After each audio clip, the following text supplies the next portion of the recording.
l'antidote.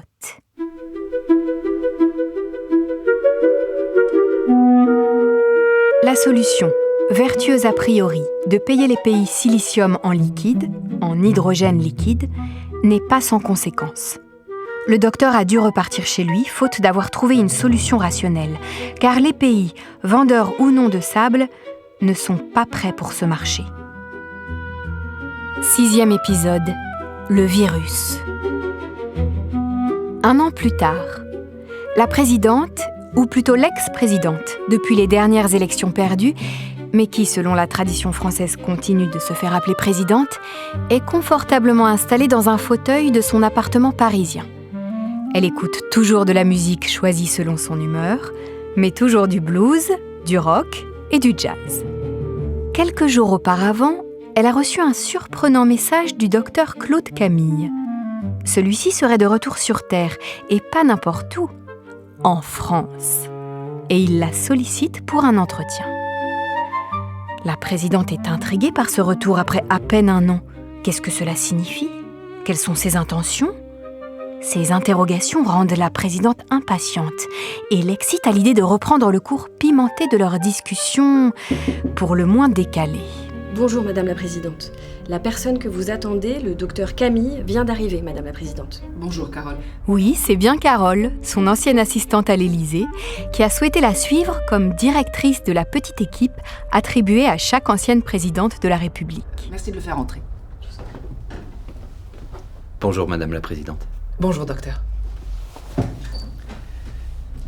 Je suis très heureux de vous revoir. Moi aussi.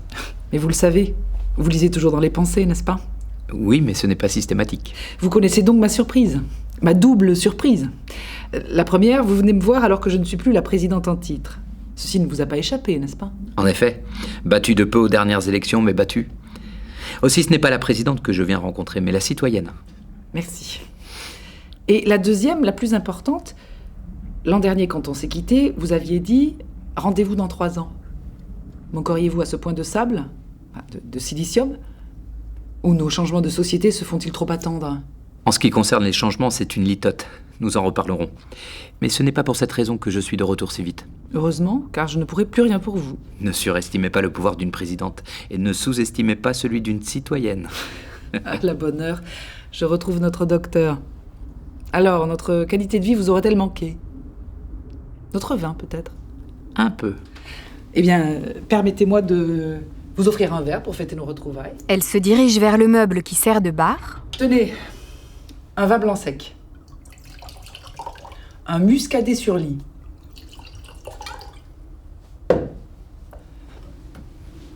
Parfait. Belle couleur. À votre santé. Ah, pardon, monsieur, je suis toujours en bonne santé. C'est machinal chez nous. Ce n'est pas de refus. Car pour faire court, de retour chez nous, mes collègues et moi-même avons, après une quarantaine, dû être isolés. Une quarantaine, je vois. Et alors ? Eh bien, nos médecins ont identifié une maladie. Une maladie contractée chez nous ? Cela ne doit pas être très grave, puisque vous disiez savoir guérir toutes les maladies. Maladie connue, oui. Vous m'inquiétez ? Nos médecins ont détecté une maladie inconnue de nous. Non, vous plaisantez. De quoi peut-il s'agir et de quel pays venait le porteur ? De partout. Tous les missionnaires sont atteints. Allons donc.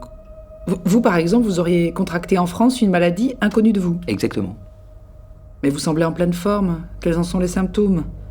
Je suis sûre que nos médecins pourront vous soigner. Je crains que non. Il semble que ce que nous évoquions ensemble il y a 1 an comme un gène du va-t-en-guerre soit en fait très contagieux. Ce ne serait donc pas génétique, mais un microbe très contagieux. Oui.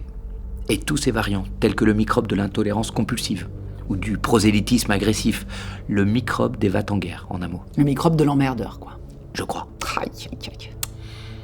Tout l'univers serait donc atteint, contaminé, expliquant ainsi son omniprésence, en plus des terriens, chez les martiens, les aliens, qui, si on en croit nos auteurs de science-fiction, n'ont pas d'autre raison d'être que de venir nous emmerder. Nos experts sont formels. Ils ne connaissent pas ce microbe. Virus, bactéries, il leur faut donc du temps pour trouver un antidote. Un vaccin ou un antibiotique. Alors là, c'est la meilleure. Et ils vous renvoient sur Terre pendant ce temps-là ? Exactement. C'était ça ou l'isolement. Moi, j'ai choisi de revenir. Mais alors là, ça, c'est une très bonne nouvelle. Car si c'est un microbe, virus ou bactérie, vous pourrez nous guérir aussi. Je vous propose de fêter ça. À l'antidote, je vous souhaite de bon cœur, meilleure santé. À notre santé. Volontiers. À notre santé. Merci. Et tous vos collègues ont ce même microbe ? Non. Nos chercheurs ont déjà identifié les différentes mutations du microbe du va-t-en-guerre, qui présentent des variantes comme l'intolérant compulsif à spectre étroit, thématique, par exemple contre les homosexuels, les fonctionnaires, les femmes, les étrangers, les politiques, les journalistes, les vaccins, et parfois tous ensemble, tel que l'intolérant compulsif au spectre large, intolérant à tout. Parfois, dites-vous. Souvent, oui. En effet, on pourrait parler d'emmerdeur à spectre large. Ne me dites pas où on trouve de préférence ces microbes, j'ai ma petite idée. On le trouverait souvent dans les groupes de pression, les rassemblements, les partis politiques, voire les urnes. Les urnes ? Ah oui ? Pourtant, les urnes peuvent se montrer bien stériles. Excusez-moi, un mauvais souvenir. Les dernières élections. Oui. Vous disiez un microbe contagieux. Il semble qu'un petit nombre de personnes malades puissent contaminer toutes les autres, par simple contact. L'intolérance contagieuse, quoi. Je ne suis pas étonnée de voir là un phénomène de groupe ou de réseaux sociaux. Et par exemple, quels sont vos symptômes ? Comment ont-ils détecté ce microbe chez vous ? Assez vite, pendant la quarantaine, nos scientifiques ont isolé mon microbe sur la base d'observation de mon comportement. C'est plutôt la souche intolérant compulsif à spectre large. Ne jamais être content. Râler, voir le côté négatif des choses, toujours vouloir tout et son contraire, forte tendance à l'universalité de façade, à importuner son voisin pour bien lui faire comprendre le bien fondé de ses positions propres. Râler, emmerder son voisin, c'est ça, aucun doute. C'est bien notre microbe français, convaincu d'être le seul à penser juste. Mon pauvre ami. Et à l'afficher ostensiblement. Oh oui, qui se traduit par cette irrépressible envie de manifester, typiquement française, pas toujours pour convaincre, mais pour râler. J'ai quand même du mal à vous croire atteint. Nos chercheurs vont chercher un antidote au microbe à large spectre pour commencer. Bonne nouvelle, docteur. Enfin, pas que vous repartiez une fois guéri, mais parce que grâce à vous, nous allons pouvoir nous débarrasser aussi de ce foutu microbe. À moins que vos savants, tout aussi impuissants que les nôtres sur le sujet, ne confient votre salut à des chefs religieux à qui, selon vous, revient cette tâche. Ah si, vous l'avez dit. Chef religieux et ou chef politique, comme sur votre terre, pour montrer le chemin de la tolérance ? Est-ce bien raisonnable, présidente ? Non, vous voyez, cela fait peur. C'est pas gagné. Tout cela est incertain et risque d'être un peu long. Oui. Quelle que soit la solution, cela va prendre quand même un peu de temps, non ? Oui, et c'est mon souci.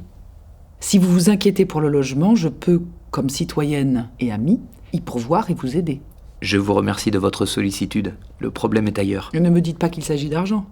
Vous êtes venu avec quelques lingots d'or, j'imagine. En effet, je ne pense pas avoir de souci d'argent. Le problème est plus du côté, disons, administratif. Comment ça ? Personne ne sait que vous êtes là, n'est-ce pas ? Ni ne connaît vos origines extraterrestres. C'est bien là le problème. Je parle bien de l'autorisation administrative de séjour dans votre pays. Je me suis déjà fait contrôler par la police et ça s'est mal passé. Vous n'avez pourtant pas le profil du contrôlé systématique. Et alors ? J'ai de faux papiers qui imitent à la perfection les vrais. Je n'en doute pas, j'ai pu apprécier vos compétences. Alors où est le problème ? Disons que je préférerais avoir une situation claire. Claire ? C'est-à-dire de vrais papiers ? Un permis de séjour ? Oui, j'ai besoin de vrais papiers, d'une situation régulière. C'est bizarre parce que vous savez imiter les documents mieux que personne. C'est très important. Bon, admettons, je peux vous trouver un hébergement, un travail, mais un permis de séjour, un visa, alors là... D'autant qu'en ce moment, vous n'êtes pas le seul à déposer une demande d'asile. Je sais, ça risque d'être long. Oui, très long.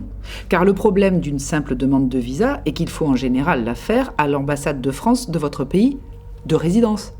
Ambassade de France, dans mon pays ? Dans votre cas, il faudrait commencer par créer et construire l'ambassade. Il faut donc penser à demander l'asile, étant déjà en France comme réfugié ? Je dirais plutôt comme migrant. Comme migrant ? Oui. Le réfugié fuit une guerre, une persécution. Une pandémie. Une pandémie ? Et comment allez-vous expliquer votre maladie, je vous prie ? En disant à vos interlocuteurs que vous êtes atteint du syndrome de l'emmerdeur ? C'est vrai, ils vont se sentir visés. Ah non. Car les gens ne se sentent pas concernés par ce microbe, c'est une de ses particularités. Les malades sont convaincus d'être sains et que ce sont les autres qui sont touchés. Vous avez raison, présidente. De plus, vous quitteriez une pandémie chez vous pour retrouver la même chose chez nous ? Pardonnez-moi, mais ce n'est plus de refuge dont on parle, mais de suicide. Alors, disons migrants plutôt que réfugiés. La situation de migrant n'est déjà pas enviable. Votre cas est gratiné, si je puis dire. Nous y sommes. C'est bien là le problème. Comment demander le permis de séjour ou la nationalité ? Commençons par le permis, car pour changer de nationalité, encore faut-il en avoir une. Quoique récemment, certains aient voulu supprimer la nationalité à ceux qui en avaient une. Je dois avouer que le législateur tarde à reconnaître le droit d'asile aux extraterrestres, et parfois même aux lambda terrestres venant de pays connus. Il faut donc que je déclare venir d'un pays connu de votre administration. Oui, pour instruire le dossier d'asile, c'est mieux que d'expliquer que vous venez de Mars ou de la Voie lactée, ou pire, d'une autre terre. Je crains que l'humour des fonctionnaires de l'immigration ne soit pris en défaut. Je comprends. Mais quel pays choisir ? Un pays en guerre ? Non, trop de candidats. À mon avis, et pour vous démarquer, évitez les pays qui sont en guerre, ceux qui sont victimes des épidémies, des terrorismes, des faillites, du réchauffement climatique, les dictatures. Il reste quoi alors comme pays ? Aucun. Non, je plaisante. Pas facile, je vous l'ai dit. Et avec vous, ce n'est pas gagné, car quel que soit votre pays d'origine, il faudra le prouver. Oui, je sais, à part vous, j'ai peu de chances de convaincre. Et encore, moi, j'ai mis du temps à vous croire. Il aura fallu les méga pannes mondiales. Bon. Regardons les choses en face. On ne peut pas arguer d'une urgence médicale. Vous n'avez pas besoin d'hospitalisation particulière. Sinon, ce sont tous les citoyens français qu'il faudrait hospitaliser, médecins compris. Eh bien, j'attendais notre entretien avec impatience et curiosité. Je suis ravie. Pas le temps de souffler avec vous. Ça tombe bien. Je commençais à m'ennuyer un peu depuis la fin de mes fonctions. Puis-je revenir demain en fin d'après-midi ? J'allais vous en prier. À demain. À demain.